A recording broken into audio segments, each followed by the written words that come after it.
यावल तालुक्यातील विधी सेवा समितीच्या वतीने डांभुर्णी येथील डॉक्टर दी.स. चौधरी विद्यालयात बाललैंगिक अत्याचार प्रतिबंधक कायदा 2012 याविषयी मार्गदर्शन शिबिर घेण्यात आले।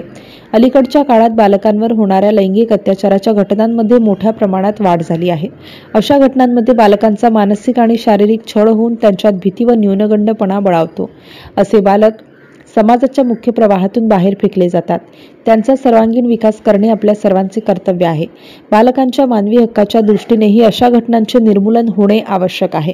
त्या अनुषंगाने जनजागृती करण्याच्या उद्देशाने तसेच बालकांवर होणाऱ्या लैंगिक अत्याचाराच्या घटना रोखण्याच्या हेतूने यावल तालुका विधी सेवा समितीचे अध्यक्ष तथा प्रथम वर्ग न्यायाधीश R.S. जगताप यांच्या मार्गदर्शनाखाली नुकताच डांभुर्णी येथे पोस्को अंतर्गत कार्यक्रम घेण्यात आला। या कार्यक्रमाचे प्रमुख वक्ते शशिकांत वारुडकर हे होते। कार्यक्रमाचे अध्यक्ष मुख्याध्यापक U.J. महाजन हे होते, तर कार्यक्रमाचे सूत्रसंचालन R.A. निळेसर यांनी केले। कार्यक्रमाच्या यशस्वीतेसाठी यावल न्यायालयाचे वरिष्ठ लिपिक संजीव तडवी, समांतर विधी सहाय्यक हेमंत फेगडे तसेच डॉक्टर दी.स. चौधरी विद्यालयातील सर्व शिक्षक व शिक्षकेतर कर्मचाऱ्यांनी परिश्रम घेतले। MCN न्यूज मराठीकरिता फिरोज तडवी, यावल। हा शब्द तुमच्या शिक्षक लोकांनी ऐकलेला आहे का? किती लोकांनी ऐकलेला आहे व्हर्च्युअल टच? जसं आपण ग्रुप टच, बॅक टच असतो तसं व्हर्च्युअल टच ऐकला? बघा, ही नवीन व्याख्या आहे virtual touch.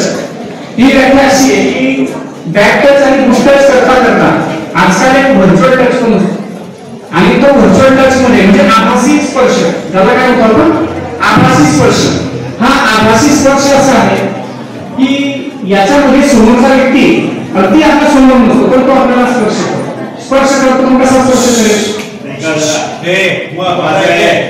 Video calling, right, messages किंवा तुम्हाला पिक्चर सेंड करून व्हॉट्सअप कॉलिंगच्या पिक्चर्स पाठवले जातात, एकमेकांना आपण चॅटिंग करतो, त्यामध्ये असे काही पिक्चर्स सेंड केले जातात किंवा त्याची भावना भडकवण्याचं काम करणारे पिक्चर्स आहेत त्या व्यक्तीला पाठवले जातात। आणि